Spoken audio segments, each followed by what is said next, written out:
estamos chegando com o programa que leva até você as iniciativas empreendedoras, os resultados e prospecções das companhias listadas no mercado.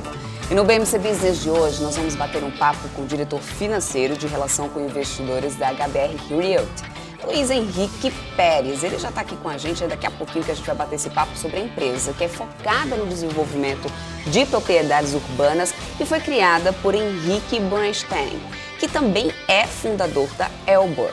Hoje, as duas companhias são controladas pela mesma holding. Um dos principais negócios da HBR é a exploração do conceito do Convém, um segmento criado pela empresa e que é um mall de conveniência localizado em endereços diferenciados e de alta circulação.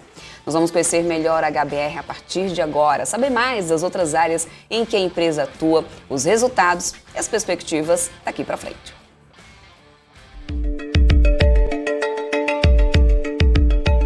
Logo que foi fundada em 2011, a HBR já começou as operações no desenvolvimento de ativos de renda urbana. Pouco tempo depois, ela criou o conceito de Convém e já em 2014 inaugurou 4 endereços desse segmento.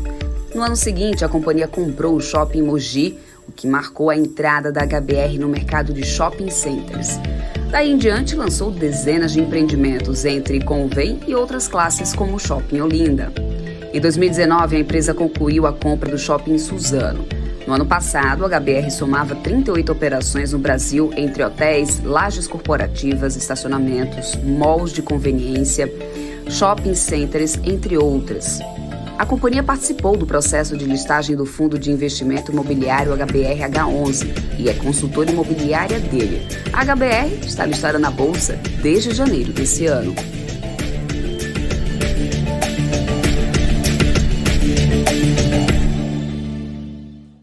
Mas antes da gente bater um papo aqui com o Luiz Henrique Pérez, eu quero trazer ele, o Alex André, meu parceiro aqui da BMC, que você já conhece, especialista de investimentos, tá todo dia aqui comigo na BMC Business. Olha só, vamos lá, Alex, dia de falar um pouquinho aí sobre vários setores imobiliários, de shoppings e incorporação, tudo numa companhia só. É isso mesmo, Débora. É um pacotão, né, de soluções, né, que a gente tem aqui, real estate, na parte de properties, né, como você falou, né, o mall de conveniência, né, com alto índice de circulação em regiões, né, de forma estratégica.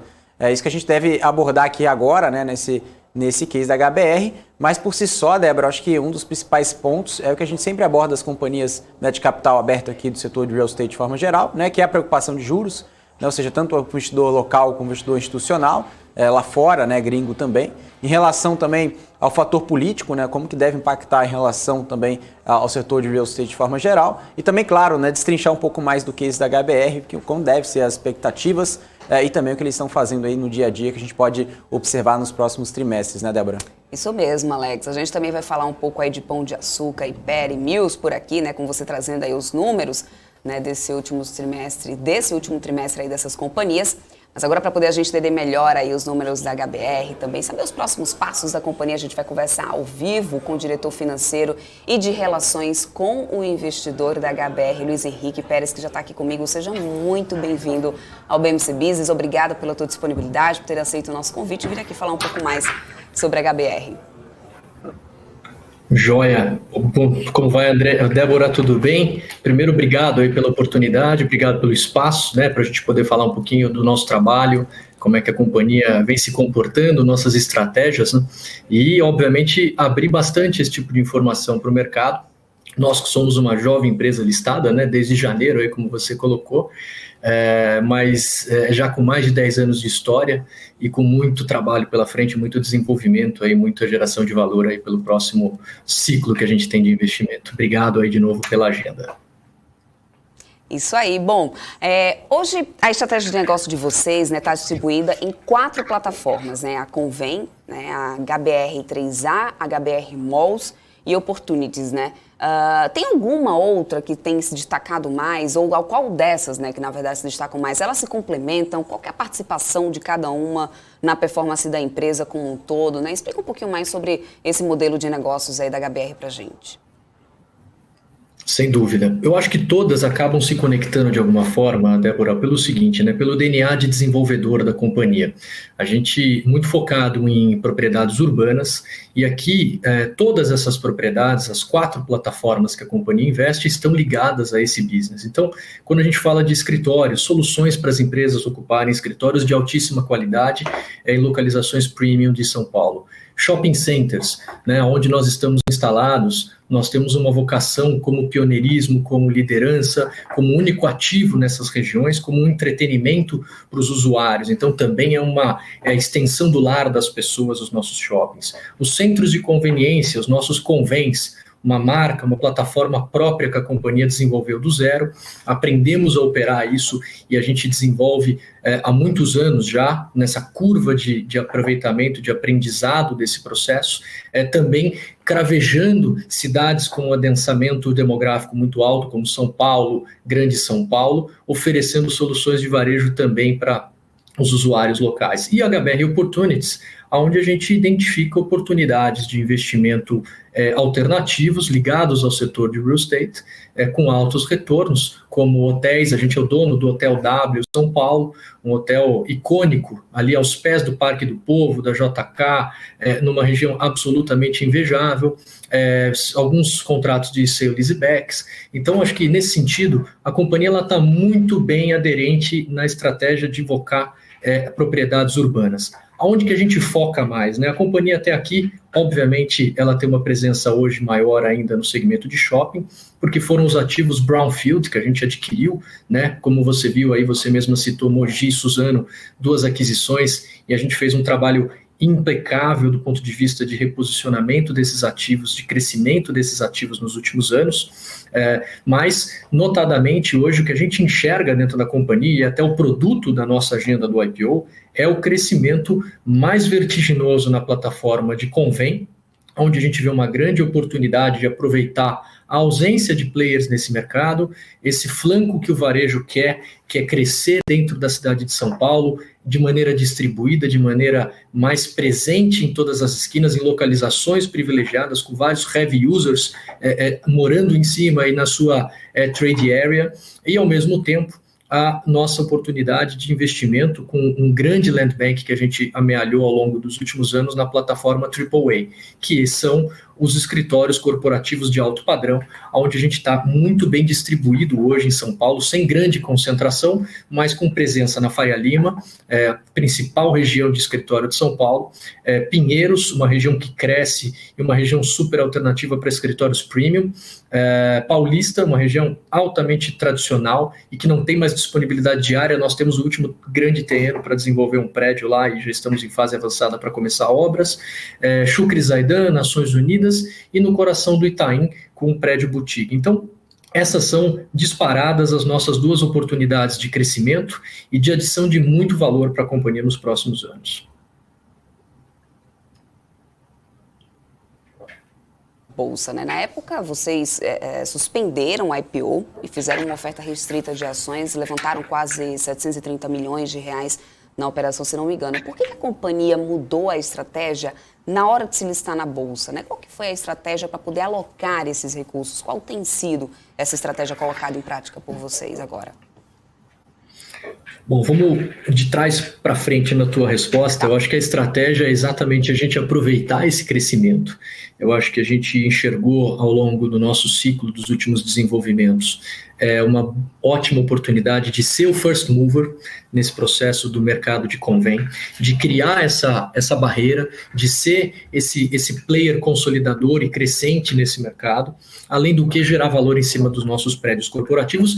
E para essas 2 plataformas é onde a gente vai alocar 95% dos proceeds, né, dos recursos captados desse IPO. Então, 60% vão para os nossos convênios, para a gente crescer, para a gente desenvolver novas propriedades, comprar novas propriedades, e 35% vão para que a gente desenvolva e compre novas propriedades para futuros desenvolvimentos de AAA. E 5% algumas expansões de shoppings que a gente tem aqui dentro de casa. Então, quando a gente olha para esse lado, a gente já tinha um plano muito claro de aonde alocar esse dinheiro e como gerar valor com esse dinheiro. Qual que era o desafio? A gente enfrentou um 2020 bastante atípico, né? Começou com uma grande euforia, depois a gente experimentou a primeira onda do Covid, que pegou todo mundo de maneira muito forte, né? Eu acho que a gente passou abril, maio, junho, muito impactados, tanto o mercado de capitais quanto o mercado econômico, de uma maneira geral, tentando se reorganizar nesse aspecto. E a gente largou o IPO a partir de julho, começo de agosto, com os processos habituais. O que é um desafio num processo de IPO? O processo de IPO tradicional, que é aquela instrução para todas as pessoas físicas, um IPO tradicional 400, né, que costuma se chamar, ele leva muito tempo. Você tem muitos ritos para fazer isso junto à CVM e muitas vezes você está com a companhia preparada, você está com o processo redondo, mas as janelas elas podem mudar muito rápido. E a gente foi vendo isso acontecer ao longo de 2020, durante esse processo todo de roadshow que a gente fez. Ao final do ano, a gente estava pronto para lançar a oferta em setembro para outubro, vimos o mercado de capitais mudar radicalmente, a bolsa veio para baixo de 90 mil pontos, aquilo obviamente estremece a expectativa do investidor institucional, que é o grande tomador dos IPOs das companhias, né, naturalmente, porém em dezembro um rápido reaquecimento, e nesse reaquecimento a gente fez um novo processo de roadshow, nos preparamos para que a companhia já se tornasse uma companhia listada, uma SA de capital aberta. No final do ano a gente conseguiu essa autorização junto da CVM e ficamos preparados para fazer esse IPO que a gente chama de IPO mais rápido, né? Um fast track, que é um IPO 476, que é um IPO onde você foca em investidores institucionais, que são quem hoje efetivamente carregam efetivamente os IPOs, e você consegue fazer aquilo em uma velocidade muito rápida. A gente conseguiu, do início da oferta, no dia 11 de janeiro, precificamos a oferta dia 21 de janeiro. Então foram 10 dias super intensos de trabalho. Ao longo desse processo todo, fizemos mais de 150 reuniões com investidores, várias idas e vindas, várias conversas, atualizações, e concluímos no dia 21 com a precificação e no dia 26 a listagem da companhia na bolsa. Então a gente aproveitou uma importante janela que a gente encontrava para aproveitar um bom momento de mercado, apresentar e atrair os investidores para que acreditassem no nosso projeto de desenvolvimento. É um projeto de ciclos mais longos, né? Eu acho que o mercado de real estate, ele não é um mercado imediatista, e o mercado de real estate de renda, ele foca em duas coisas: adição de valor em cima das propriedades e geração de riqueza através da rentabilidade dos aluguéis. E isso, com o tempo, qualquer crise se ajusta, porque você não consegue acertar um ciclo, mas você também não erra um ciclo, você consegue se ajustar de uma maneira mais longa e você consegue ir capturando valor dentro desses ciclos de altos e baixos e equilibrando a operação para que você consiga extrair sempre o melhor de cada investimento. Boa, Luiz. Na semana passada, as ações HBR, né, estiveram aí entre os destaques com maiores quedas na Bolsa, quase 10% de desvalorização. Como que você tem analisado esse desempenho da companhia na Bolsa, né? A que você tem atribuído essa queda? O que a gente percebe, né? Eu acho que o mercado nessas semanas ele tem sido muito mais tenso nesse sentido para todas as empresas de properties, né, de real estate em geral, tanto as construtoras, incorporadoras, como as empresas de desenvolvimento imobiliário. Não foi uma exclusividade da HBR, lógico, mas a gente obviamente não se sente confortável, porque a gente tem um plano de negócio, nada mudou na companhia nesse sentido. Pelo contrário, eu acho que a gente começa de fato a mostrar para os investidores que o plano do IPO efetivamente está sendo posto em prática, né? Esse segundo trimestre trouxe aquisições, trouxe investimentos, trouxe agendas em cima do que a gente se propôs, que é muito trabalho em cima das estratégias que a gente tem aqui dentro da companhia, mas eu acho que o mercado ele acabou, obviamente, sendo um pouco mais radical. O investidor acaba se movimentando muito, acaba se posicionando, né, com uma queda muito grande do mercado como um todo. A Bolsa estava beirando 130 mil, voltou para 118, 117, 116, 118 de novo. Então, acho que isso é um giro natural que a gente enxerga de carteira desses investidores. Não há nenhuma grande movimentação que a gente tenha percebido. Eu acho que os investidores que estão conosco são investidores que olham longo prazo, que estão conosco e acompanhando a companhia, que estão no dia a dia do business. Então, acho que nesse sentido, o que nos resta é trabalhar bastante, é continuar com a nossa estratégia de longo prazo, é continuar com o nosso business como ele tem que ser, extraindo a recuperação de valor das propriedades impactadas pelo Covid, notadamente os shoppings, continuar o nosso investimento nessa consolidação do mercado de convém, onde a gente, de fato, aí tem uma oportunidade ímpar para consolidar o mercado, e, em geral, fazer o que a gente sabe fazer, trabalhar, alocar bem o capital e enxergar as oportunidades de mercado, sejam para aquisições, sejam para vendas de propriedades que vamos ter aí potencialmente nos próximos meses e ao longo do nosso ciclo de investimento. Luiz, você falou agora, inclusive, você já citou os shoppings, né? Eu queria justamente aqui na minha próxima pergunta entrar nesse setor. O Mogi Shopping, por exemplo, um dos centros comerciais administrados aí pela HBR, anunciou no início do mês aí uma série de obras, né, de melhorias.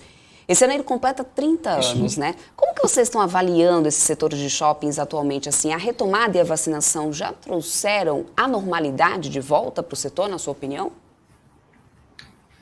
Olha, eles estão mostrando os indicadores e estão sendo muito positivos nesse sentido. A gente tem visto o mercado retomar.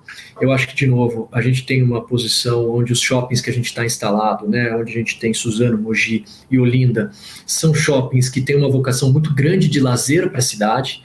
Então, eles têm uma demanda natural para o usuário vir.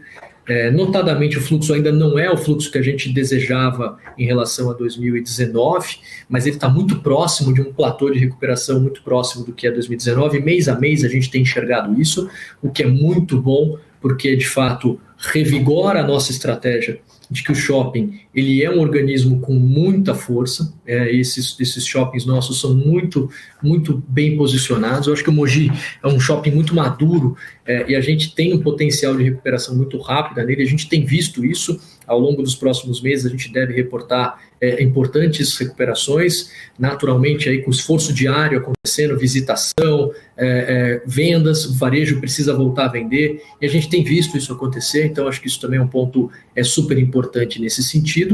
E o que a gente fez, né, naturalmente, a gente precisa cuidar dos novos ciclos dos empreendimentos. Como uma empresa de property, a gente sabe que a gente aproveita um grande ciclo, mas a gente tem que preparar o empreendimento para o próximo grande ciclo, porque senão a gente de fato não consegue esperar coisas diferentes dele. Então, a gente fez uma grande transformação no Mogi Shopping desde a nossa aquisição em 2015, onde a gente comprou ele para dar referências, né, um NOI próximo aí de 25, 28 milhões de reais a ano, 25 mais provavelmente.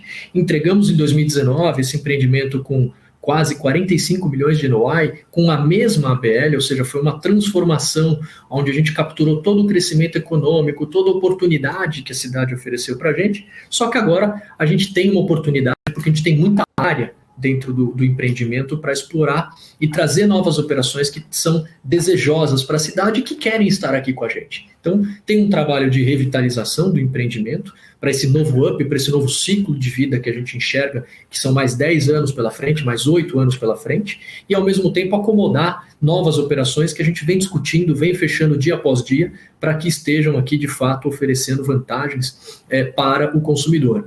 E uma coisa que aponta para a nossa crença de que os shoppings voltam e estão voltando é essa demanda que está acontecendo em cima de ocupação. A gente tem visto muitas marcas, muitas potências querendo estar nos nossos empreendimentos e temos feito discussões muito saudáveis de colocação de novos empreendedores, né, de novos lojistas no nosso empreendimento. Então, acho que isso mostra que o empreendimento ele tem aí, de fato, uma vida para capturar, ele tem uma longevidade ainda e, naturalmente, a gente vai sempre atento à vocação que o empreendimento precisa ter. Muitas vezes ele vai mudar um pouco de uma vocação de serviços, de oferta de produtos para uma determinada categoria, passa a adicionar um pouco mais de serviço, passa a adicionar um pouco de entretenimento, passa a adicionar um pouco mais de qualidade para o usuário ficar mais tempo dentro do empreendimento, né, do que propriamente um simples centro de compra. E para isso a gente está sempre muito antenado, fazendo essas movimentações em cima da nossa área, em cima dos nossos lojistas, para que a gente possa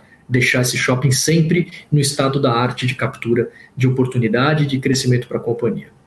Até porque a nossa sede fica junto dele, né? Não, pode falar. A sua sede fica? Não, a gente vive ele. A gente fica com a sede em cima do shopping aqui em Mogi, né? Então, hoje eu estou falando aqui da nossa sede e é o nosso quintal, é a nossa vida aqui dentro, né? É um dos nossos principais empreendimentos. Então, a gente acompanha eles muito de perto aí e cuida com muito carinho aí, que a gente brinca da barriga no balcão. A gente vive o empreendimento. Inclusive, tem um comentário aqui de um telespectador nosso que está sempre aqui com a gente, o Rui das Neves, ele está dizendo assim, então a companhia é tipo uma hold de real estate incorporadora, mas como seria tipo uma JHSF, se fosse comparar aos players do mercado, seria isso?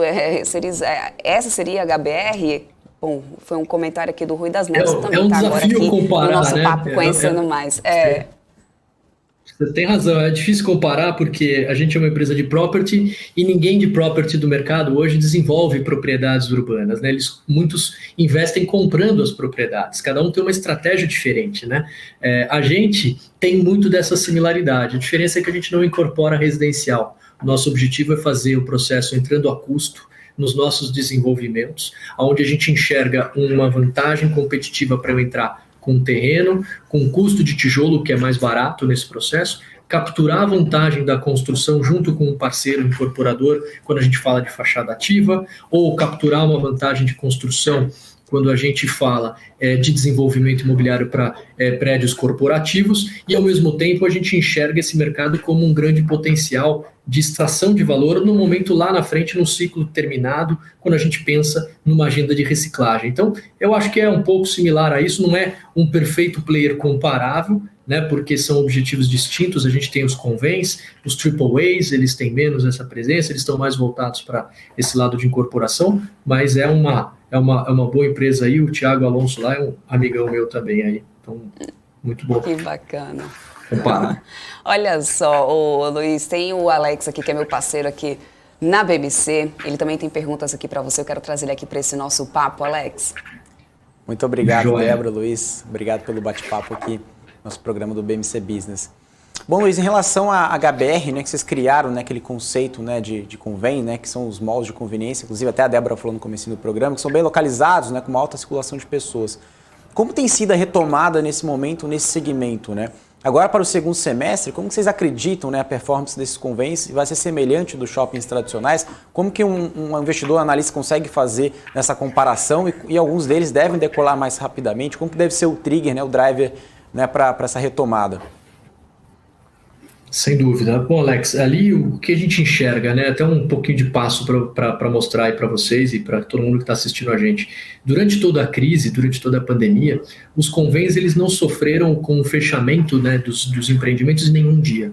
Então a gente viu aí que de fato eles são um player bastante resilientes para esse mercado, mesmo diante de um grande desafio como que a gente enfrentou dessa pandemia, dificuldades de circulação. Então, obviamente, alguns lojistas de atividades consideradas não essenciais sofreram impacto, naturalmente, né? Eu acho que isso restringiu a operação diretamente, mas esse conceito da fachada ativa acabou se tornando hoje um objeto de desejo do varejista. Por quê? Ele percebeu que se ele se concentrar exclusivamente na expansão de varejo físico em shopping center, ele descobriu que há uma situação em que ele pode correr o risco de não operar.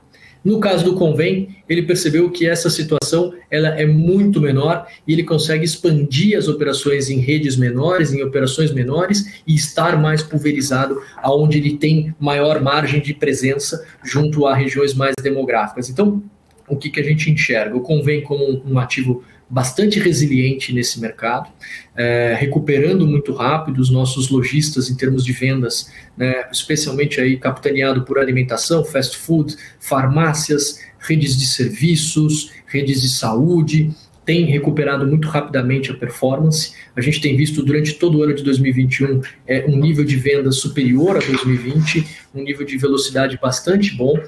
E eu acho que a gente tem um potencial muito grande de extrair valor a partir de agora, olhando para o segundo semestre, e especialmente a partir de agora, né, a gente entregou um empreendimento, a gente tem uma grande safra de bons projetos dentro da cidade de São Paulo e próximo da cidade de São Paulo. No segundo TRI, a gente começou a operação do nosso Bosque Maia, um convênio absolutamente incrível, convido todos a visitar, numa esquina fantástica ali, Paulo Facchini com Tiradentes, em Guarulhos, a principal avenida da cidade de Guarulhos. É um convênio de quase 3.200 metros que está hoje 95% comercializado, com todos os lojistas colocando a operação lá. Então você tem Pão de Açúcar, você tem uma Blue Fit, você tem um Burger, você tem Pizza Hut, você tem operações de saúde, operações de beleza. Então isso é um dos que a gente enxerga uma grande alavanca de crescimento, esse modelo que é um puro fachada ativa, um grande crescimento que a gente enxerga. A gente tem o Wide na Rebouças, que a obra foi entregue agora e a gente está vendo os lojistas fazerem a operação. É um empreendimento que está hoje, fechamos o TRI com quase 93% comercializado e provavelmente um último contrato em discussão aí para a gente fechar a totalidade dele vai ser um mall temático de alimentação com Outback, com restaurantes super bacanas, com a presença do Eric Jacan com um restaurante dele, o Espaço Laser, que é um super parceiro nosso, que firmou uma parceria, tem crescido conosco, já está em 8 convênios conosco também, e olhando muitas oportunidades também à frente. Então, o que a gente enxerga é, segundo semestre, uma aposta muito grande com as entregas desses empreendimentos. A gente tem um terceiro ainda sendo entregue em meados de outubro para novembro, entrando em operação com Saint-Marché e Cobasi, 100% comercializado. Então, assim, essa é a nossa estratégia, é trabalhar bem esses convênios, é ter essas marcas que buscam esse crescimento, é buscar essa penetração desses lojistas, né, dessas grandes redes que também fizeram IPO ou que estão acelerando seus crescimentos junto conosco, e fazer disso uma parceria de sucesso, onde a gente cresça com a área e eles estejam presentes com a gente, capturando e oferecendo esse mix dedicado que um convênio busca oferecer. Eu não sou uma simples loja de varejo, eu sou um mix de conveniência. Eu tenho que gerar um fluxo de serviços e um serviço complementar de acordo com as minhas operações alocadas nesse convênio. Então, eu não compro uma loja ou outra loja, eu não desenvolvo desta forma. Eu faço, de fato, uma estrutura pensada, onde eu tenho cross-sell dentro do meu empreendimento e que os próprios empreendimentos do entorno, de cima, do entorno, aproveitem todo esse benefício para a gente capturar esse valor para frente. Muito bacana, Luiz. Agora, uma visão mais de top-down, né? A variante, né, Delta do coronavírus já afeta, né, o fôlego de recuperação econômica, principalmente da Ásia, né, que a gente está vendo agora. Por lá, as maiores empresas do continente devem registrar nos meses de julho a setembro, né, a primeira queda no lucro trimestral em 6 meses. Mas, considerando aqui no Brasil, né, que a gente tem essa variante já em circulação, principalmente aqui na região de São Paulo, isso preocupa que pode, ou você acredita que pode afetar de alguma forma os resultados também, os próximos resultados da HBR, como você disse, né? Inclusive algumas linhas não foram impactadas, que são linhas aí mais resilientes, né? Na questão do resultado da companhia, né? Na forma operacional também, né? Eu acho que, obviamente, ninguém foi feliz com a experiência do corona, né? Acho que o coronavírus aí atrapalhou bastante a dinâmica das operações de todas as empresas. Algumas, obviamente, conseguiram fazer um movimento aí de outros setores, mas o setor de real estate, ele sofreu algum impacto no que diz respeito a propriedades, né? Nossa visão a gente está sempre na cauda do processo, né? Eu acho que a gente tem e aí uma opinião que não é de especialista, né? Então aqui eu peço a licença aqui do direito poético aqui de uma opinião, mas não uma especialidade, né?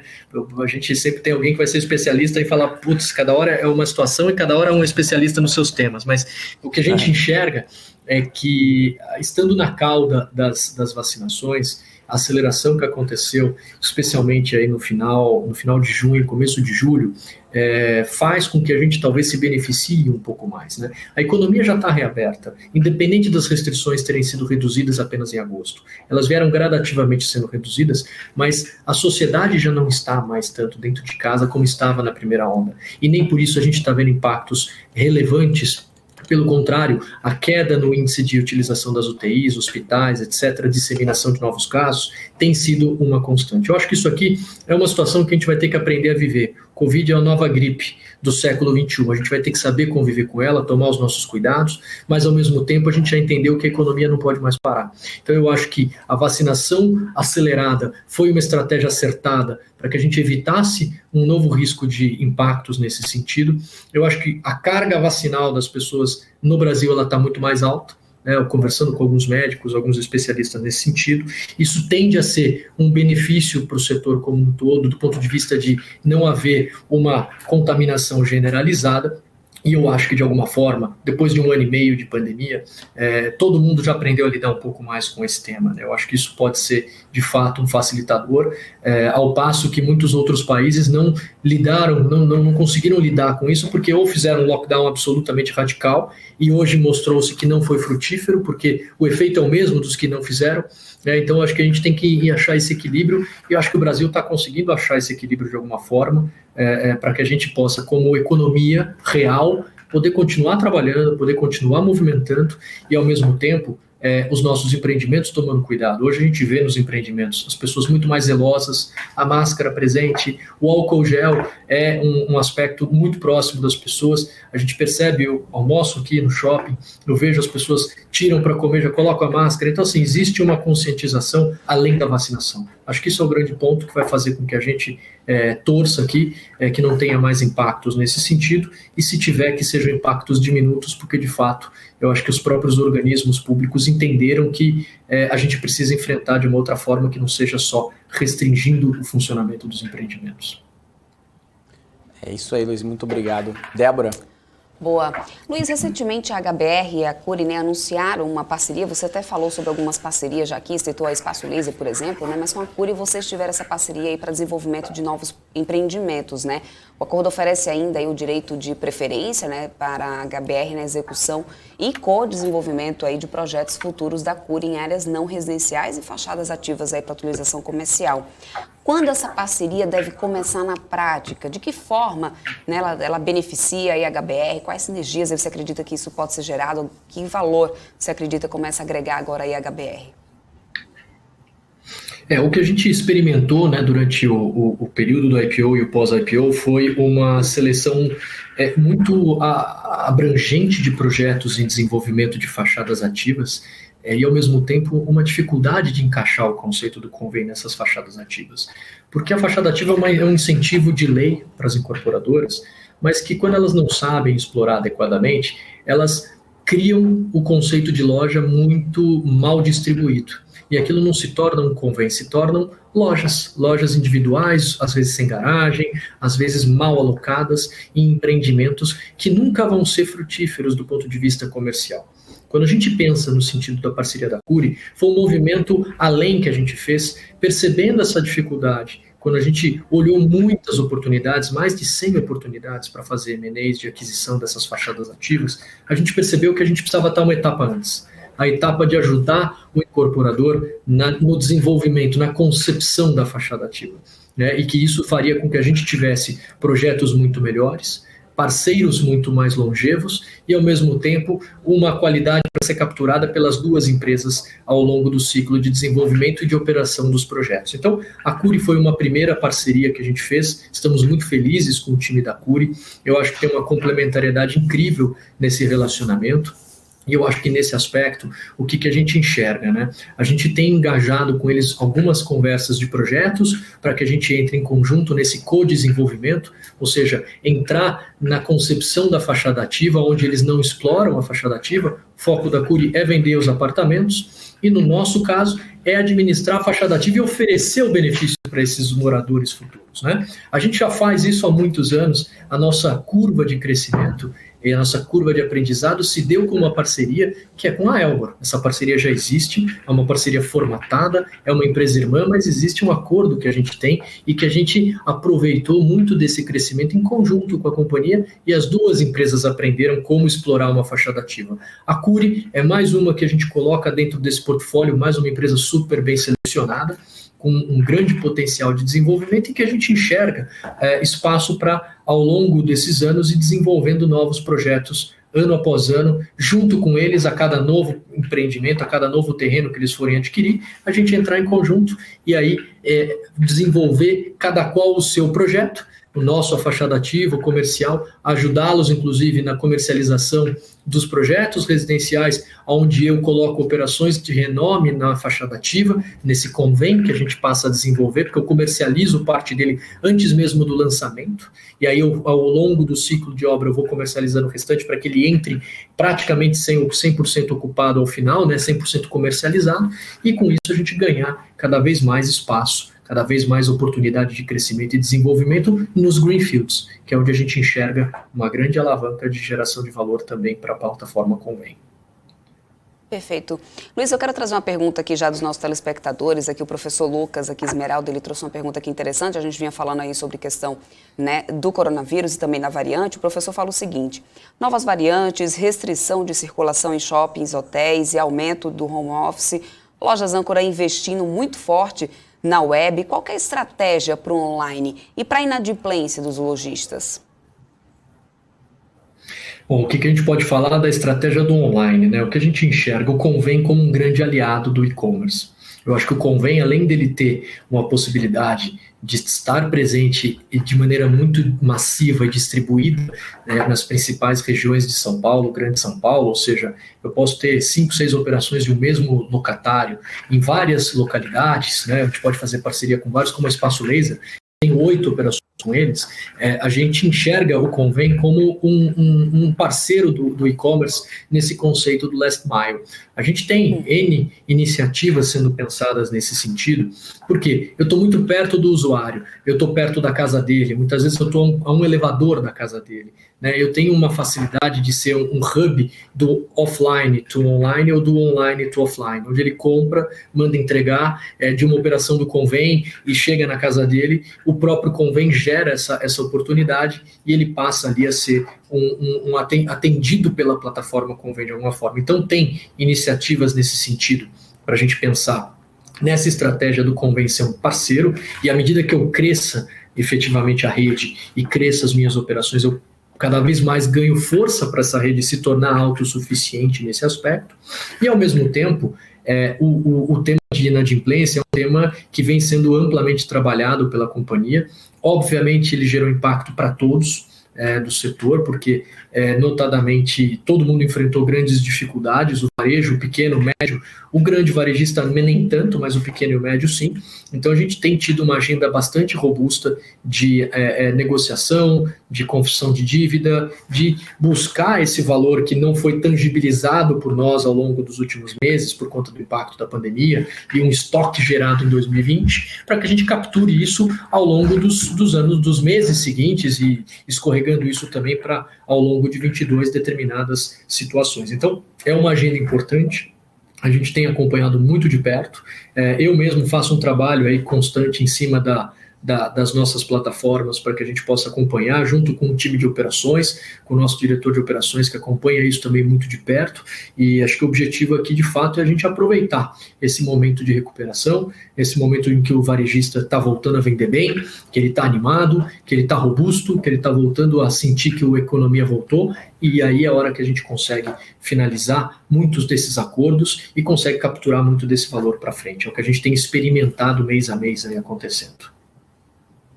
Bom, os lançamentos imobiliários, né, dobraram aí no segundo trimestre, e o lucro das incorporadoras também dispararam mais de 15%, né?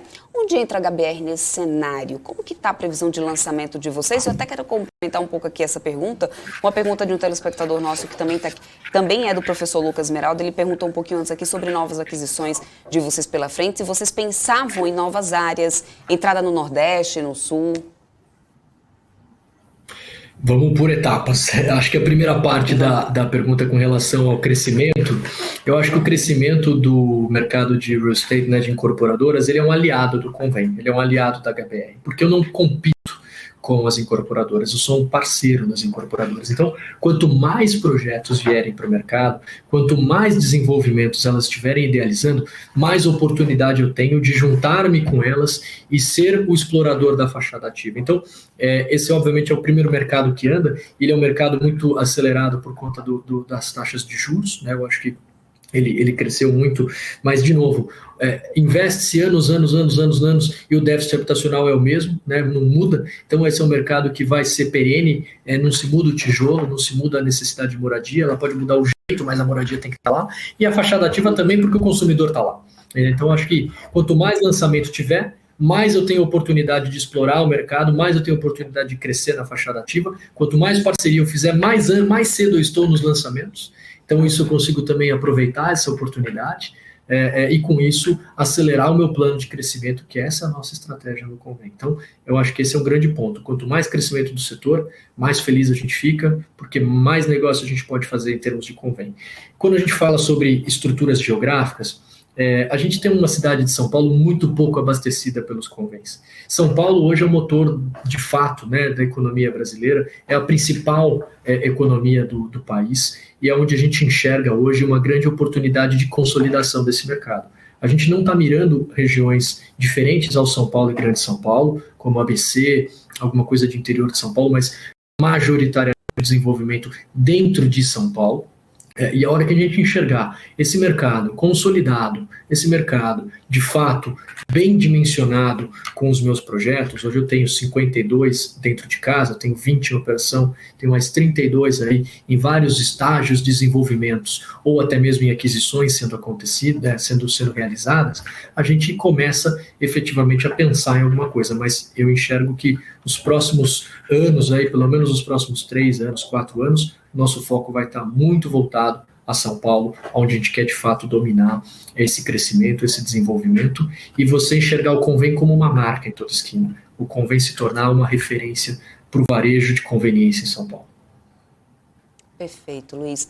Olha, o Copom já sinalizou, né, que vai continuar aumentando a taxa básica de juros. Como que vocês enxergam esse atual nível de juros? Esse aumento da curva preocupa vocês de alguma forma? Ele incomoda, logicamente, porque ele reduz um pouco o ritmo, né, dos incorporadores de alguma forma, pode diminuir o ritmo dos compradores, não dos incorporadores, mas dos compradores de uma maneira geral, mas a gente precisa lembrar um pouco da história do mercado imobiliário.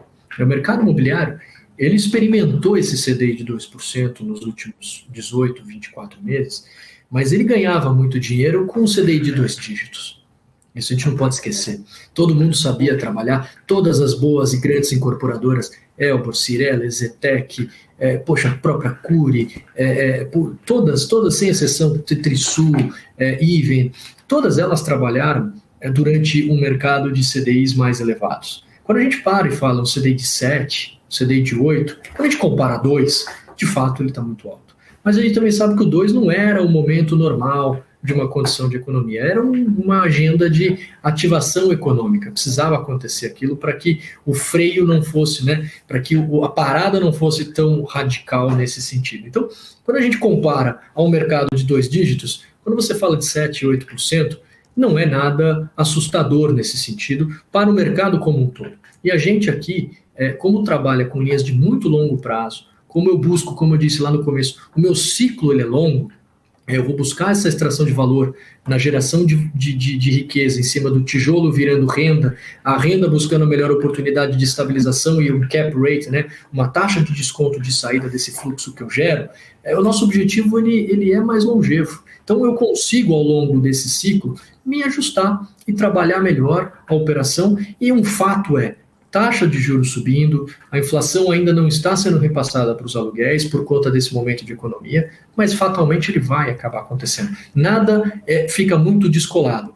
A inflação andou, a taxa volta a andar. O mercado ainda não previu a possibilidade de repasse de inflação, mas o repasse de inflação para os aluguéis das operações de varejo, para os aluguéis dos escritórios que estão muito pressionados, ficaram com preços muito estabilizados, muito amassados, mas não caíram nesse ciclo pandêmico, a gente vai ver isso se ajustar ao longo dos próximos meses, ao longo dos próximos 18 meses, 12 meses, 15 meses, e, obviamente, se ajustando e fazendo com que haja um encontro de volta desse cenário de valor, desse cenário de acomodação da economia de uma maneira geral para o mercado de real estate.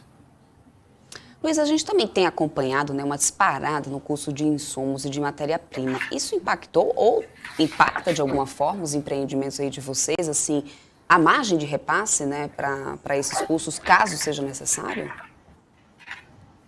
Eu diria para você que os projetos em desenvolvimento, a gente já tem os contratos fechados com os construtores, então a gente trabalha sobre o conceito de preço máximo garantido, então qualquer grande oscilação de preço não é repassado para nós, então a gente tem o preço nosso travado, a gente entrega, paga por aquilo e entra na minha operação naturalmente. Agora, os projetos que eu tenho para desenvolvimento, naturalmente vão sofrer alguma volatilidade. Isso vai sofrer não só a HBR, mas como todo mundo do setor. Então, naturalmente, todo mundo vai passar a ter um custo um pouco mais elevado de construção, mas ao mesmo tempo, a gente tem uma vantagem, ao meu ver. A gente tem um land bank já constituído, a preços muito adequados, numa valorização que, mesmo com alguma oscilação mais que a gente viu aí nos últimos tempos em termos de NCC, não vai inviabilizar nenhum tipo de investimento, não vai mudar radicalmente o retorno dos nossos desenvolvimentos previstos. Por quê? Primeiro porque a gente vai olhar, né, e está fechando vários contratos ao longo dos próximos meses, mas agora efetivamente a gente vem discutindo com os nossos parceiros. Segundo, a gente tem parceiros de longo prazo conosco, construtoras que estão sempre conosco, o que é uma vantagem competitiva. Eu não fico fazendo bid para 10, 15 desconhecidos, eu faço uma concorrência natural, mas com os players que eu já tenho conhecimento, que já são de confiança nosso, então isso também ajuda, e eu acho que isso vai se complementar a resposta que eu dei anterior para você. Eu acho que nada fica descolado, os preços de construção, eles andaram.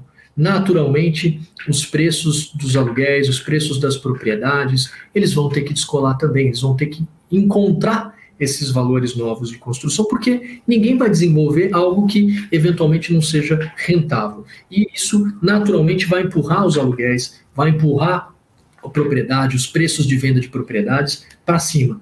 Um exemplo disso que a gente viu recentemente, né, desde julho do ano passado para cá, muitas transações envolvendo escritórios corporativos no mercado, a gente viu diversas, aí vários fundos comprando propriedades desenvolvidas de vários players. Quando a gente para olhar isso, a gente começa a ver que eles inauguraram novos patamares de preços. Esses patamares de preços, naturalmente, encontram com um novo índice de inflação, encontram com um novo índice de aluguel, e o novo entrante que tem que buscar um terreno, ele já vai ter que pagar mais caro, já vai custar mais caro, tudo isso inviabiliza ele de entrar mais em novos negócios, gera uma escassez de propriedades, especialmente para o setor de properties, e aí naturalmente volta ao ciclo de aumentar valor, como a gente fechou 2019 muito forte e um início de 20 muito forte, que foi arrefecido pela pandemia. Então, o que a gente de fato enxerga é que há um pico, esse pico, pela nossa percepção e nosso time de engenharia, ele já vem arrefecendo.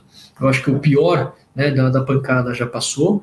Eu acho que agora ele começa uma estabilização, ele começa um equilíbrio, e aí naturalmente as demais variáveis vão encontrando com o tempo para que, de fato, essa inflação seja repassada, seja ajustada, seja corrigida, para que lá na frente os ativos em operação estejam precificados para esse novo mercado. Bom, cada vez mais os consumidores, né, investidores estão atentos a essas soluções ESG, né? Uma pauta que não dá nunca para poder a gente deixar simplesmente falar aqui. Então eu queria entender um pouco sobre o que a HBR tem planejado e também o que já tem executado, né, quanto a essa questão da pauta ESG da companhia, aí, pelo menos para os próximos semestres. Perfeito. Eu acho que aqui a gente já começou como uma empresa listada, como eu te disse, uma jovem empresa listada, mas com uma governança muito robusta, do ponto de vista de empresa, né, até para que a gente proteja bem o acionista minoritário, proteja bem os interesses da economia e seja uma empresa transparente. Uma dessas atividades, uma dessas ações, né, dessas decisões que a gente tomou foi, de fato, de fazer o nosso relatório de sustentabilidade.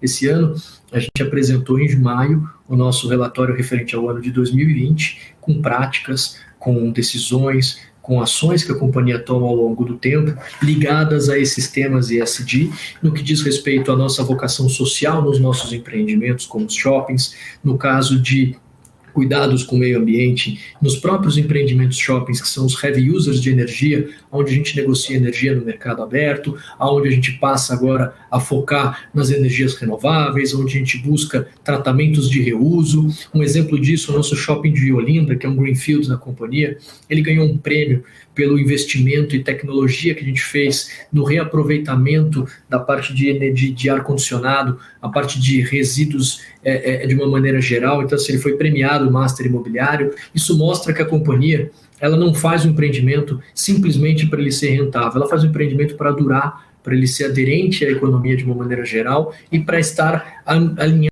a essas práticas de mercado. Então, eu acho que, como a gente lida com o desenvolvimento, o desafio é esse. Eu acho que a gente implementar práticas, e a gente vem fazendo isso. Eu acho que isso daqui é um exercício diário de implantação de ações, de decisões, de atitudes nesse sentido, né, de controles, de escolher os parceiros certos, e a gente tem os parceiros certos para isso, decisões estratégicas no uso dos nossos grandes empreendimentos em termos de demanda, em termos de impacto ambiental, social, de trânsito, esse tipo de coisa. Então isso já está no DNA da companhia.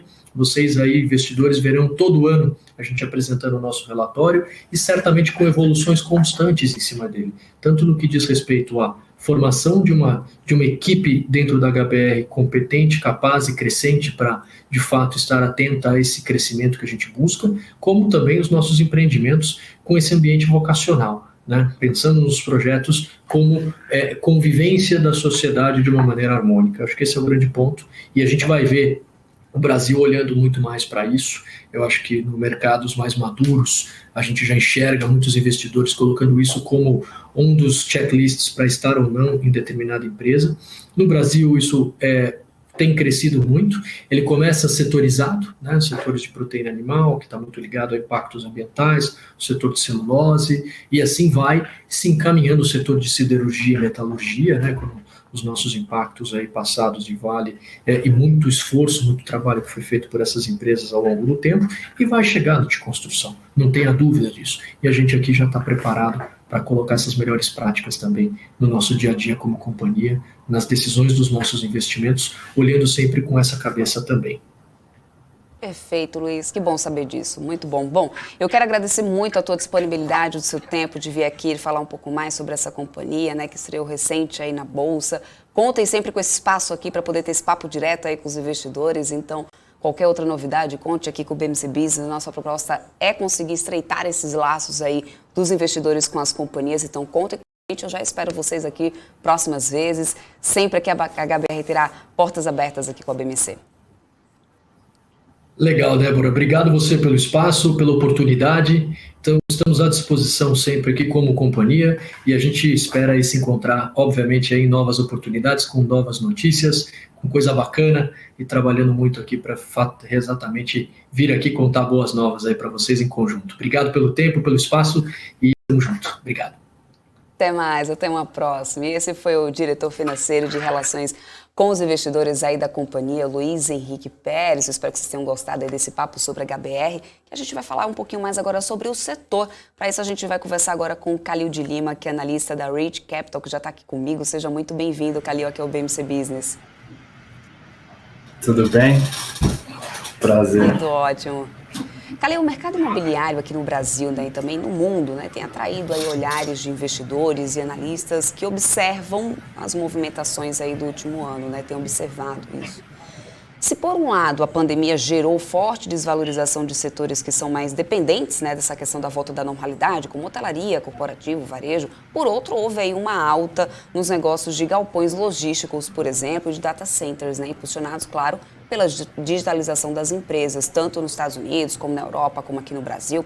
Mas apesar dessas perspectivas muito positivas, o setor ainda não alavancou. O que você acha que tem influenciado nesse avanço positivo ainda tão tímido do setor imobiliário?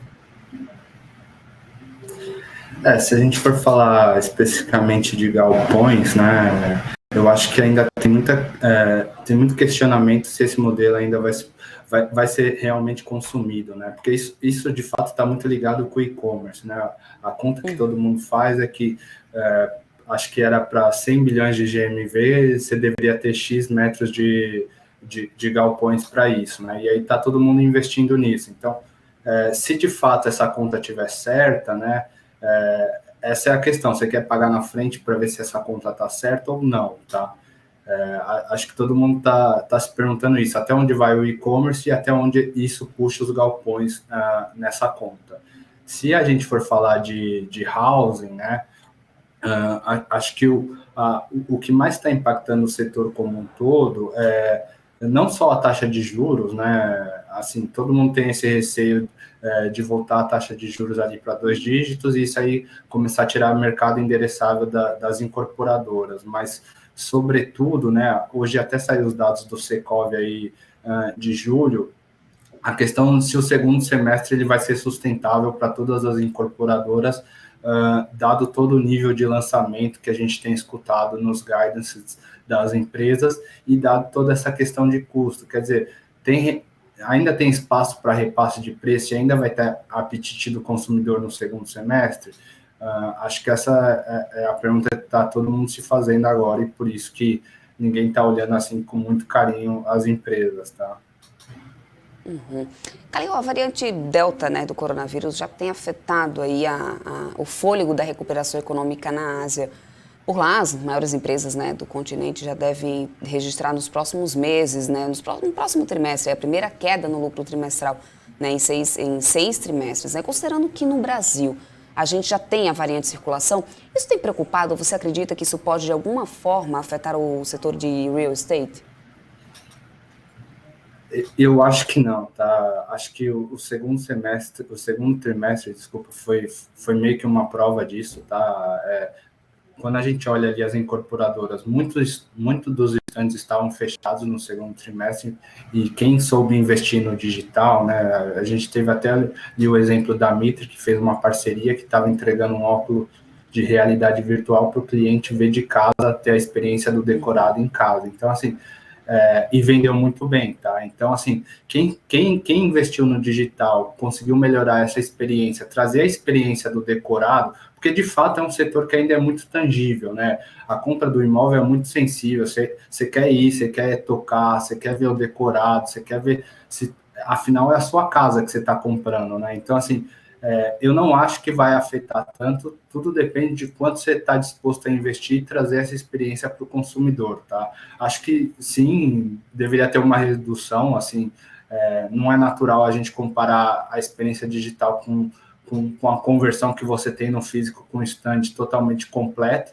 mas a gente viu as incorporadoras que investiram bem, surfarem muito bem essa onda no segundo trimestre. E fora isso, se a gente olhar no relativo, né, geralmente quando uma pessoa vai comprar imóvel, ela vai num stand, vai no outro, e aí faz uma comparação relativa ali do que chamou mais atenção, preço por metro quadrado, se o stand estava melhor ou não, e com a redução da mobilidade física, você perde esse apelo de comparação. Então, assim, talvez também possa gerar uma facilidade ali de fechar uma venda, tá?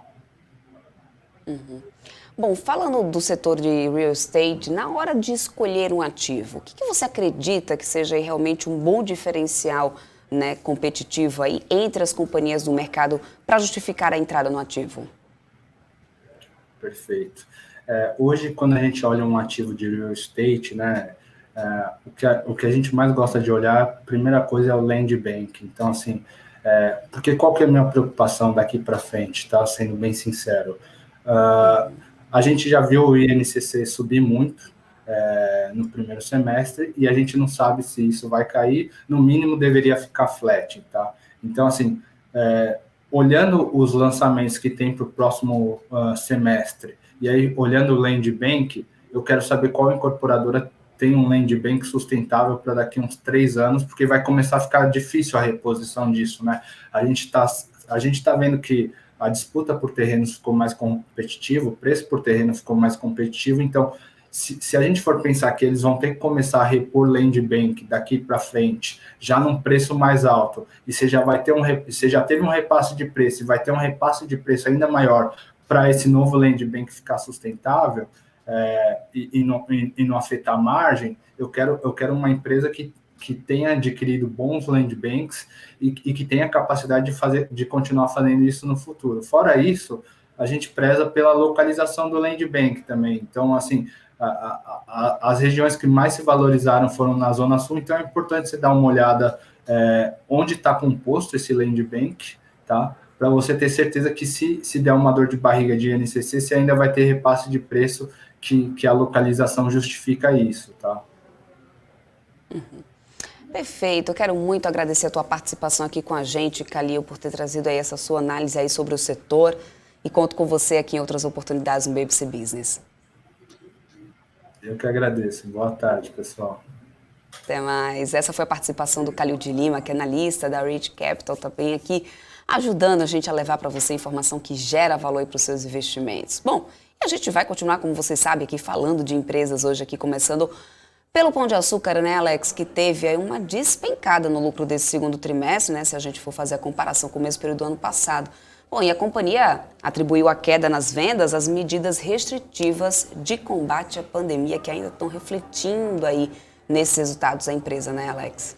É isso mesmo, Débora, mas em relação ao digital, né, eles são principalmente os maiores players, não só do Brasil, mas também da América Latina, na parte online, né, de alimentos. Então isso pode compensar de certa parte, claro que a maior parte ali, né, o grosso ali das vendas é nas lojas físicas, mas a companhia, Débora, fez uma mudança de mix, né, vem fazendo uma mudança de mix que vem ali, principalmente ampliando o portfólio, né, de mini supermercados, que a gente fala ali tanto de mini extra, né, até o Minuto Pão de Açúcar, que são lojas pequenas, concentradas em lojas de bairro, que tem ali, né, número de SKUs limitados, mas que atende ali, né, a área onde ela atua, né? Então isso deve ser um trigger de valor na medida que a margem também dessas lojas também são maiores, né? Então isso vem mudando, né, à medida, né, de acordo com as medidas restritivas de lojas maiores, né, ou seja, mais pessoas dentro de um ambiente só, então eles vêm mudando tanto a parte física, né, ou seja, novos projetos, novos lançamentos de lojas e, consequentemente, na parte online também, e também na parte de estrutura também de loyalty, na parte de fidelização dos clientes. Ele vem fazendo isso muito bem junto com um grupo de parceiros que a gente chama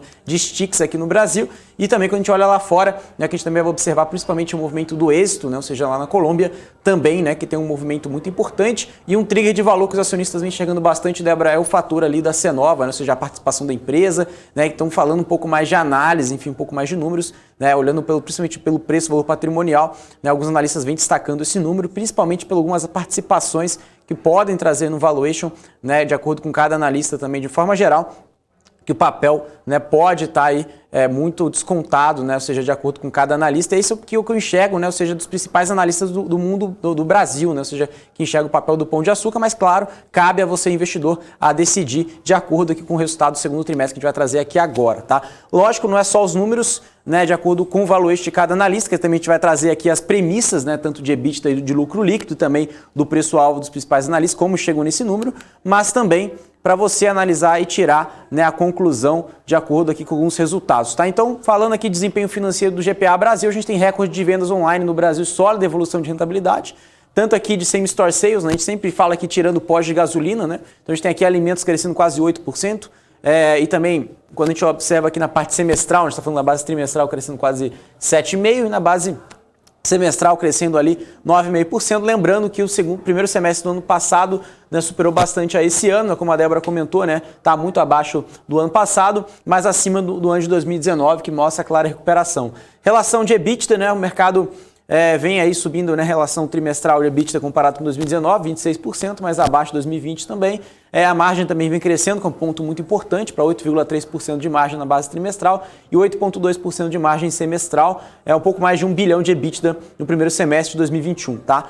Quando a gente fala em relação à base de comparação, as restrições, né, para conter a nova onda da pandemia, né, o e-commerce cresceu 32% na parte do GMV, né, ou seja, a maior oferta de produtos, ou seja, o maior número de SKUs, e também evolução e expansão de parcerias, formato de proximidades, né, como eu disse, são 12 trimestres consecutivos de evolução de vendas de duplo dígito e produtos estratégicos, né, maturação dos conceitos do supermercado, continuidade de reposicionamento do hiper, né, como eu disse, né, a mudança do mix dos supermercados.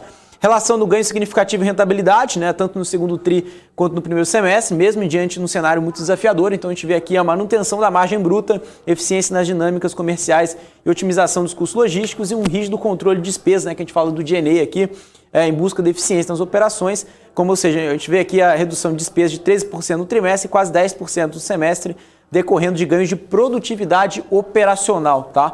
Em lojas e CDs em menores despesas administrativas. Transformação do portfólio e evolução de iniciativas digitais, como eu falei no começo da apresentação. Então aqui, lucro líquido, 94 milhões, né, na base semestral, no primeiro semestre desse ano. Só no trimestre deu 13 milhões de lucro líquido, lembrando que o segundo trimestre do ano passado foi mais de 107 milhões, mas reverteu o prejuízo de 2019. Então, ou seja, a companhia está abaixo do ano passado, mas melhorando comparado ao nível pré-pandemia, né? Quando a gente fala aqui do grupo Êxito, né, o que a gente enxerga lá fora, né, em relação à Colômbia, né? Varejo resiliente, maior contribuição de negócios complementares e ganhos de produtividade, que isso também mostra, não só aqui no Brasil, mas também na América Latina como um todo, né? Estão vendo mesmo as lojas, crescendo aqui 8% na base semestral, 7,2%, tirando pós de gasolina, né? Em moeda constante, ou seja, moeda de lá. EBITDA também, né, crescendo, né, comparado principalmente ali em relação à base semestral, saiu de 6,8% para 7,7%, mas a base trimestral caiu, né, de 8% para 7,1% no segundo trimestre, né? Quando a gente observa aqui em relação à Colômbia, né, além das restrições para conter a onda da pandemia e também a onda de protesto que aconteceu por lá, né, que é um fator local, a gente vê o e-commerce, né, como uma estratégia de omnicanalidade, os formatos ali novos, né, de Fresh Market, também o formato do WOW, como formatos inovadores de supermercados, tá? Na América Latina como um todo, maiores contribuições de negócios complementares, melhoria gradual dos negócios imobiliários, né? Os negócios de real estate por lá, tá? Não só supermercados. Rentabilidade favorecida por estratégia baseada em inovação, diversificação de negócio e monetização de ativos. Então a gente vê aqui o FG&A sob controle, representando 18% somente da receita.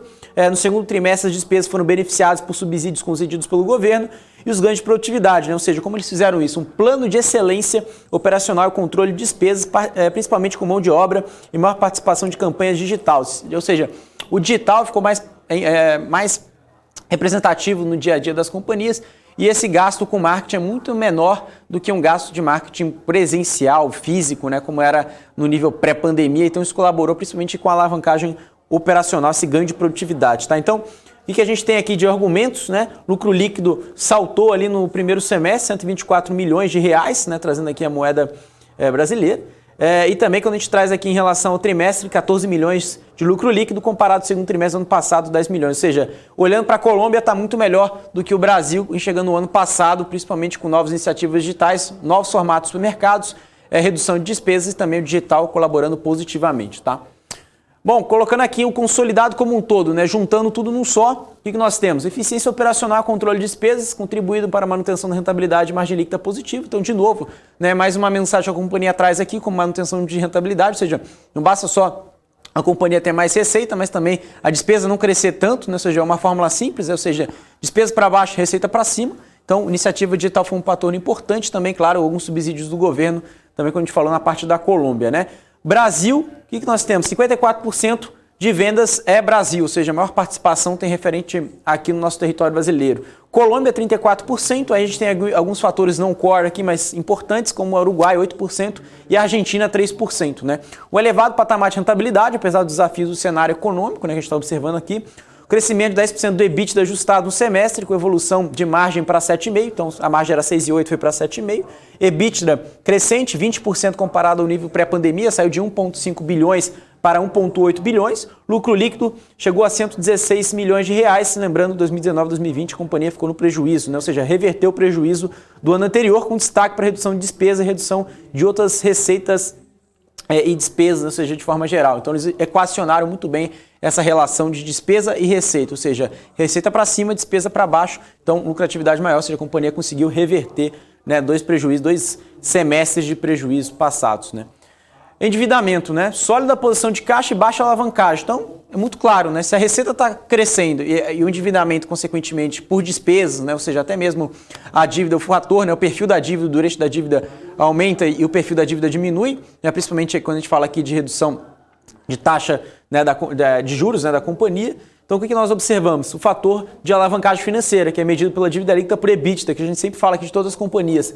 Caiu de 2,2 para 1,7, quanto menor, melhor. Né? Então, esse fator caiu, principalmente quando a gente olha aqui nessa relação, né, de redução de 4,7 bilhões de dívida líquida, baixo patamar de alavancagem, como a gente comentou aqui, ó, que já passou de 1,7 para baixo, sólida posição de caixa, de 4,9 bilhões de reais, correspondente a 1,9 vezes da dívida de curto prazo da companhia. Então, eles conseguem cobrir quase 2 vezes a dívida de curto prazo em relação à sua posição de caixa atual. Tá? Isso que a gente consegue concluir aqui. Expressivo crescimento do e-commerce alimentar. Então, como eu falei, a companhia tem um grande destaque de e-commerce alimentar, não só no Brasil, mas na América Latina. É uma forma preponderante, né? Ou seja, maior parte importante da receita? Ainda não, mas vem crescendo muito desde, não só da pandemia, mas antes da pandemia eles já tinham, né, essa iniciativa e na pandemia se tornou ali, em alguns consumidores, né, uma medida até mesmo, né, de uma forma mais recorrente, né, ou seja, alguns consumidores já preferem nem ir mais no supermercado, preferem até mesmo pedir não só nos aplicativos, né, parceiros, mas também no aplicativo da companhia, que traz mais comodidade, né, ou seja, até mais agilidade dependendo ali, né, do hábito de consumo do cliente. Então a companhia representou ali 32% do crescimento do e-commerce alimentar, quando a gente fala aqui de 1P e 3P, a gente fala aqui de 2 tipos de SKUs, né, 2 tipos de produtos, parceiros, que é o 3P e próprio, 1P. 8,2% a receita total de alimentos, com GMV recorde de 428 milhões de reais, ou seja, do total, né, de tudo que a companhia vende, 8,2% da venda total de alimentos é online, tá? E esse GMV chegou a 428 milhões. 76% do market share de autosserviço, né, de acordo com a pesquisa da Nielsen, né, de 1P, versus aí 71% no primeiro trimestre, ou seja, ganhou 5% de market share comparado ao trimestre passado. Foco no aumento de perecíveis, ou seja, produtos, né, perecíveis, e na expansão de categorias não alimentos, né, ou seja, que às vezes não era non-core, agora a companhia consegue observar, deixa eu só colocar aqui no slide novamente. Categorias que não são alimentos conseguem também trazer uma qualidade para o seu portfólio, né? Uma opcionalidade maior para o cliente, aquele conceito de one-stop shop, que ali dentro vai ter todas as soluções para o seu cliente. Tá? Vendas de digitais, né, por modalidade de entrega. Hoje não é só a entrega no mesmo dia, né, que é o same day, que é clique e retire, mas também tem o next day, ou seja, a entrega tradicional, que todo mundo conhece, você pede, no outro dia chega, mas tem no mesmo dia que vem aumentando participação, e o last mile, que é na próxima hora, que são entregas rápidas, né? Ou seja, você pede e no supermercado mais próximo de você, você recebe o seu produto. Então, o que a gente consegue observar aqui?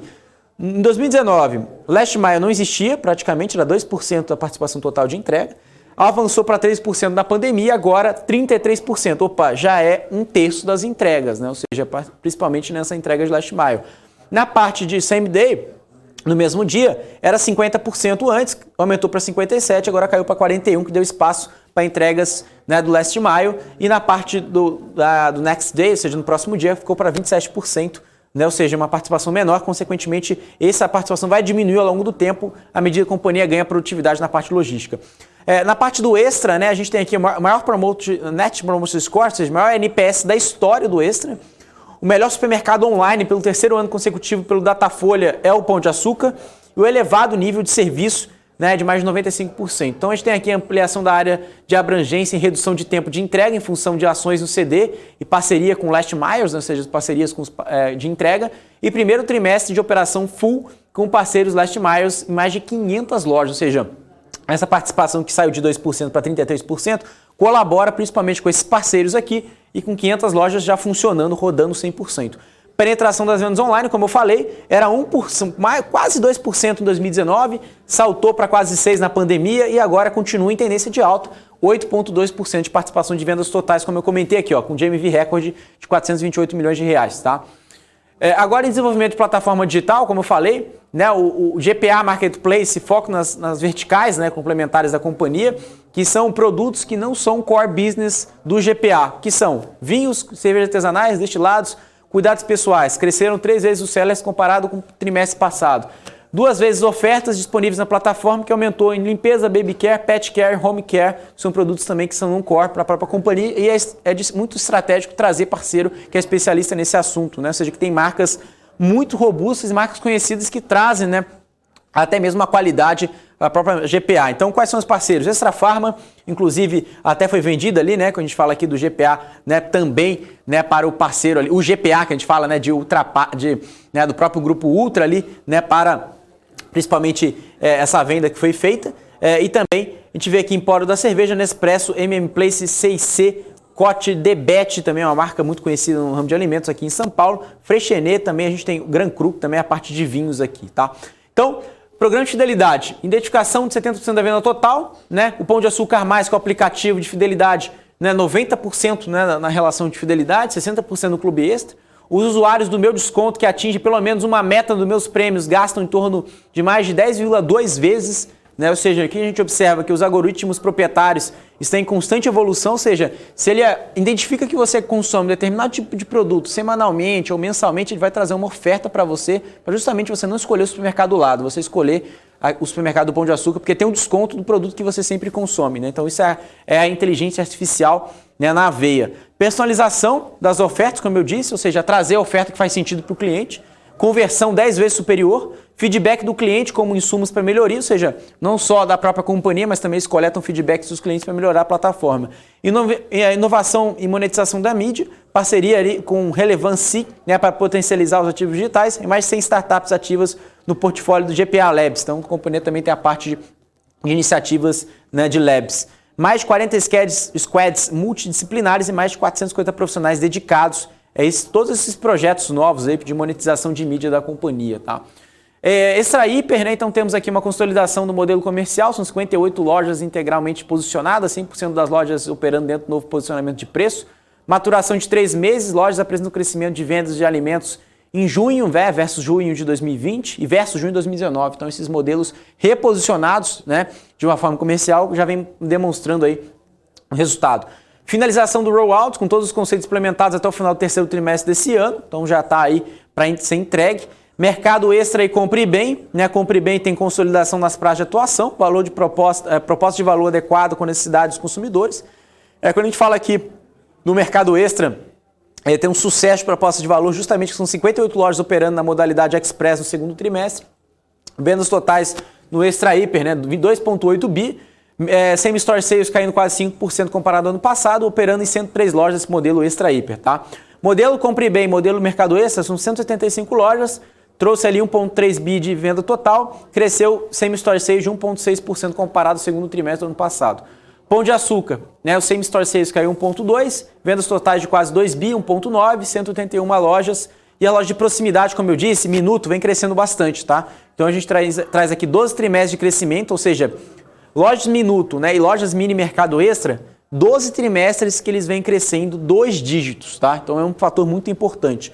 Programa de expansão com 100 novas lojas nos próximos 3 anos, com 20 novas lojas previstas somente para o ano de 2021, tá? Então, olha a quantidade que eles cresceram. Eu falei que os outros modelos caíram 1%, o outro modelo subiu 1,6%, e olha o modelo de proximidade, cresceu 35%.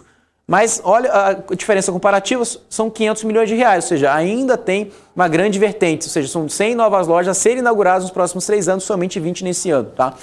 Vendas de mini mercado cresceram mais de 2,1 vezes comparado ao ano passado, com 1.370 parceiros, são 42% a mais do que o ano passado, segundo trimestre, tá? Então, são 236 lojas, lembrando que são lojas pequenas, lojas de bairros, lojas nichadas, né, com produtos segmentados de acordo com o público daquela comunidade, daquele bairro, tá? Isso é um fator muito importante aqui. Então, passando para o próximo slide, que nós temos, né? Mercado esperando receita crescente, né? O mercado espera ali no terceiro trimestre 12 bilhões, né? O trimestre anterior foi quase isso, foi 11,8 bi. Primeiro trimestre do ano que vem, né? Vai ser, primeiro trimestre de 2022, 12,72 bi, mas no quarto tri vai atingir ali o maior patamar desde ali o terceiro e o segundo tri, vai atingir 14 bi de acordo com o consenso do mercado. Mas já no segundo trimestre do ano que vem, o mercado espera 12,57 bilhões de reais, tá? Em relação de receita que eu estou falando aqui. Mas de lucro operacional também crescente, chegando ali no quarto trimestre, 804 milhões de acordo com a expectativa do mercado, Débora.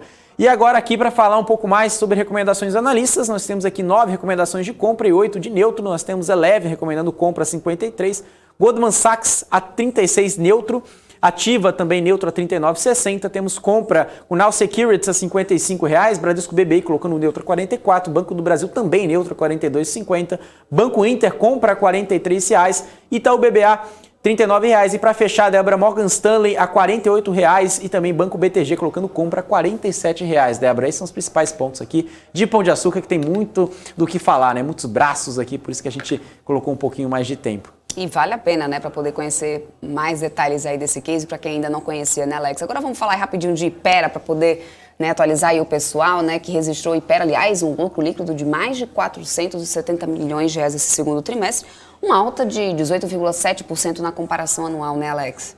É isso mesmo. E a própria Hypera, Débora, é muito conhecida, né, por novas marcas. Quando a gente fala de novas marcas, aquisições de novas marcas, né? Ou seja, o M&A foi muito importante para a companhia, de marcas que são muito conhecidas por todos vocês, né? Ou seja, por todos nós aqui que frequenta a farmácia. Então a companhia também vem agregando novas marcas e inovação também é um fator muito importante para a própria Hypera, tá? Para o crescimento dela. Então isso que a gente vai falar um pouquinho da apresentação de resultados de forma bem rápida aqui. Crescimento orgânico do sell-out, né, cresceu 26%, a gente está falando desde o fator do Covid ali, né, que caiu 1,6%, mas agora mesmo o fator do Covid ainda, né, Covid ainda não acabou, mas a companhia vem recuperando desde lá então, tá? Então chegou ali a 23,3%, acima, né, do mercado pelo terceiro trimestre consecutivo. A gente está falando principalmente terceiro, quarto e primeiro tri, mas também principalmente segundo trimestre que vem muito acima, né? Aquisição da BioAge, né, ou seja, a primeira marca de dermocosmético de alta performance para uso profissional e home care do Brasil, acho que a Débora deve conhecer muito bem também. Entrada no mercado esteticista, né, com uma plataforma direct to consumer e 55 franqueados, fortalecendo a presença da Hypera Pharma no mercado brasileiro de skincare. Né, o pagamento pela transação foi cash no fechamento, mais escrow e também tipo de aquisição de empresa, ou seja, eles compraram a companhia, né? Bom, aquisições de marcas da Sanofi também, que é uma marca muito conhecida no mercado farmacêutico, né? Fortalecer a liderança do consumer health e a atuação de produtos de prescrição. Então, México e Colômbia ali está em torno de 33% dessa atuação, 67% do Brasil, né? Tem algumas marcas aqui, né, principalmente conhecidas por players, né, farmacêuticos. A gente está falando aqui 220 milhões de reais de sell-out, né, sendo 65% na parte de consumer health e Manter Corp Farmácia, né, 35%, que é a parte de México e Colômbia, tá? Principais sinergias com a aquisição das marcas da Sanofi, né? O que pode gerar de sinergia de geração de valor para o acionista, para a companhia, né? Força da Hypera Pharma no ponto de venda na visitação médica, isso é um principal fator de diferenciação. Reconhecimento da marca Manter Corp entre os médicos lá fora, né? Oportunidades com novas extensões de linha, ou seja, novas opcionalidades. Ganho de eficiência fiscal após a internalização dos produtos, né, da produção. E ganho de eficiência operacional, né? Sinergia na veia. Principais aquisições das marcas da Sanofi, né? Detalhes aqui, eles pagaram em cash, né? Em dinheiro no fechamento. O tipo de aquisição foi asset deal, né? Ou seja, marcas e registros. O valor da transação foi em torno de 990 milhões de reais. O EBIT de 2020 nesse segmento foi 165 milhões. As sinergias vocês estão estimando 35 milhões de reais, né? Quando a gente fala aqui de alguns fatores, como VT vendas 4 vezes, VT EBITDA antes da sinergia 6 vezes, VT EBITDA depois das sinergias 5 vezes, tá? De mais destaques, a gente tem aqui declaração sobre JCP de 194 milhões, dá 31 centavos por ação ou 5% comparado ao trimestre do ano passado. Nova certificação dos melhores lugares para se trabalhar, né? Great Place to Work, e também o selo Homem On Board, ou seja, mulheres no board da companhia, para a parte de governança. E também relatório anual, né, da parte sustentável no ano de 2020, são destaques da companhia. Resultados financeiros, a gente tem receita líquida 1,5 bi, crescendo 43%, margem bruta caindo 20 basis points, 65,5%, despesas com marketing crescendo 200 basis points, principalmente com novos portfólios, novas marcas, né, precisa aumentar despesas com marketing, dá 19,8%, despesas com vendas 10,1%, caiu 330 basis points, despesas gerais administrativas, o famoso G&A ficou em 3,9%, 100 basis points de queda, margem EBITDA de operações continuadas, né, ficou em 34,1%, 150 basis points e também de alta, né? O lucro líquido de operações continuadas cresceu, chegou a 479,4 milhões, crescendo 20,1%, tá? Passando aqui no fluxo de caixa, a gente está falando aqui em relação, né, a companhia está em 2,3 vezes, né, quando a gente compara aqui a relação EBITDA, né, do guidance. Quando a gente compara a dívida líquida, está em 4,5 bilhões de reais no segundo trimestre, com endividamento bruto de 6,6 bilhões de reais, tá? Bom, agora em relação, né, à expectativa do mercado, o que nós esperamos aqui, né, de forma geral, a gente tem aqui uma expectativa no terceiro trimestre, um EBITDA 529 milhões, abaixo do segundo TRI, mas vem melhorando, né, pode chegar até no quarto trimestre 562 milhões, no primeiro TRI 528 milhões e já no segundo trimestre é o maior número comparado aos trimestres passados, lembrando que a gente está falando de consenso do mercado e que os principais analistas do Brasil, né, esperam para a companhia 614 milhões de reais de EBITDA e também, claro, né, tem tanto lucro líquido que pode chegar até 421 milhões de reais, né, de lucro líquido. E por si só a gente tem aqui Hypera, né, de forma geral, são 14 analistas recomendando compra, 3 analistas recomendando manter, né, ou seja, neutro. Então a gente tem aqui Morgan Stanley a 42,50, Grupo Santander a 41,70, Goldman Sachs colocando neutro a 37, Banco do Brasil também a 37,90, Ativo Investimentos recomendando 41,90 compra, Banco Inter também compra 44, Eleven também compra 49 e para a gente acabar, por fim, a gente tem Itaú BBA colocando Outperform a 41 e JP Morgan Overweight a 45 reais, Débora. Então esses são os principais números aqui, resultados também, claro, né? Falando das últimas aquisições da Hypera, Débora. Muito bom, Alex. E a gente vai ficando por aqui, porque a gente já está aqui com o BMC Now chegando aqui, batendo na porta. A gente precisa passar esse bastão. Amanhã a gente está de volta por aqui. É isso aí. Agora a gente vai deixar o bastão com a grande Hanna Beltrão, Rafael Lara, para passar aqui, né, os principais destaques do BMC Now. A gente fica por aqui, né, Débora? Mas a gente está sempre ligadinho nas redes sociais também, no nosso portal, né, de notícia, minuto a minuto, sempre atualizando todos vocês. Débora?